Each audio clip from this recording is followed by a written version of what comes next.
రెండవ శ్లోకం సౌందర్యలహరి. ఇది లోకప్రియత్వము, ప్రకృతిపై విజయము మనకి సూచిస్తుందన్నమాట.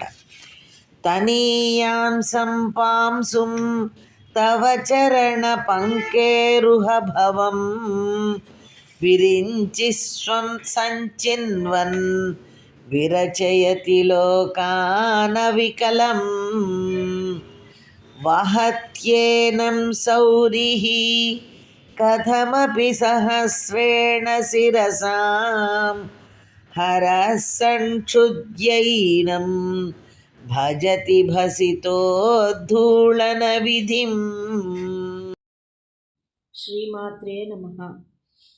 మనం సౌందర్యలహరి శ్లోకాలకి అర్థాలు తెలుసుకుంటున్నాం కదా. ఇప్పుడు మనం రెండో శ్లోకమైన తనీయాంసం పాం సుం తవ చరణ పంకేరుహ భవం అనే శ్లోకానికి అర్థం తెలుసుకుందాం. ఓ మాత, బ్రహ్మదేవుడు నీ పాద కమలాలలో పుట్టిన లేక అంటుకున్న కించిత్ ధూళిని గ్రహించి ఎలాంటి లోపం లేకుండా లోకాలను సృష్టిస్తున్నాడు. విష్ణువు కూడా ఇంచుక పాదధూళిని గ్రహించి 1000 తలలతో ఆదిశేషుడై అతి కష్టంతో భూమిని మోస్తున్నాడు. శివుడు అదే ధూళిని మెత్తగా మెదిపి తన శరీరంపై పూతగా పూసుకుంటున్నాడు. దేవి యొక్క గొప్పతనాన్ని భక్తులకు వివరించడం కొరకు ఆచార్యులు ఈ శ్లోకం రాశారు. మన ఆలోచన పరిధికి అందే అతి పెద్ద విషయం విశ్వం. విశ్వరూపురేఖలను, దాని అంతర్భాగాలను అర్థం చేసుకోవడానికి సర్వ ప్రయత్నాలు చేస్తున్నాడు. అటువంటి అత్యద్భుత విశ్వాన్ని బ్రహ్మ ఏ విధమైన వికలాలు లేకుండా సృష్టిస్తున్నాడు. ఈ సృష్టి దేనిలో నుండి చేస్తున్నాడు? దేవి పాద పద్మాల నుండి జాలువారిన కించిత్ రేణువు నుండి మాత్రమే. అంటే ఒక చిన్న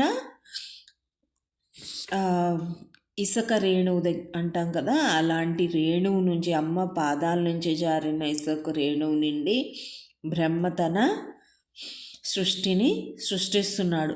ఒక్క రేణువు నుండే విశ్వాన్ని అంతా బ్రహ్మ సృష్టిస్తే దేవి శక్తి గొప్పదనం ఊహించగలమా? స్థితికారుడైన విష్ణువు ఈ విశ్వాన్ని భరిస్తున్నాడు. ఆదిశేషు అవతారంలో 1000 తలలతో విశ్వాన్ని భరిస్తున్నాడు. ఈ భరించే శక్తి ఏ విధంగా విష్ణువు పొందాడు? ఇది కూడా ఆ దేవి పాదధూళి గైకొన్నకే. ఒక్క రేణువు వల్ల విష్ణువుకు అంత శక్తి వస్తే ఆదిమాత శక్తి ఊహించగలమా? లయకారుడైన శివుడు విశ్వాన్ని లయం చేసి ఆ చిత్తాభస్మాన్ని తన శరీరానికి అంతా పూసుకుంటున్నాడు.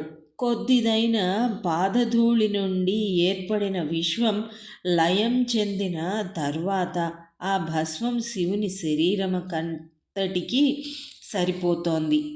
ఈ విధంగా విశ్వ సృష్టి స్థితి లయావస్థలు దేవి పాదపద్మాలు రేణువులతో పోల్చబడినాయి. కించిత్ రేణువుకే అంత శక్తి ఉంటే దేవి యొక్క పూర్ణ శక్తిని ఊహింపలేము. దేవి యొక్క శక్తి మహాద్భుతం. బ్రహ్మ విష్ణు మహేశ్వరుల ద్వారా సృష్టి స్థితి లయల వ్యక్తపరచడం అంటే గోచరించే ప్రపంచం దేవి శక్తిలో అల్పాత్యల్పం, అంటే చాలా చిన్నది. అవ్యక్త శక్తి ఎంత ఉందో ఊహించడం కూడా సాధ్యం కాదు. మాత అంతటి శక్తిమంతురాలు. ఈ శ్లోకాన్ని జప యంత్ర సహితంగా ఉపాసన చెయ్యవచ్చును. ఎలా ఉపాసన చెయ్యాలో కూడా చెప్తున్నారు చూడండి.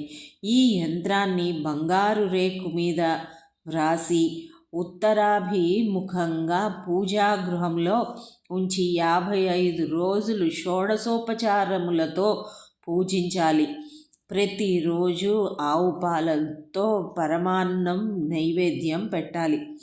ఈ శ్లోకాన్ని రోజుకు 1000 సార్లు శ్రద్ధతో జపం చెయ్యాలి, పారాయణం చెయ్యాలి.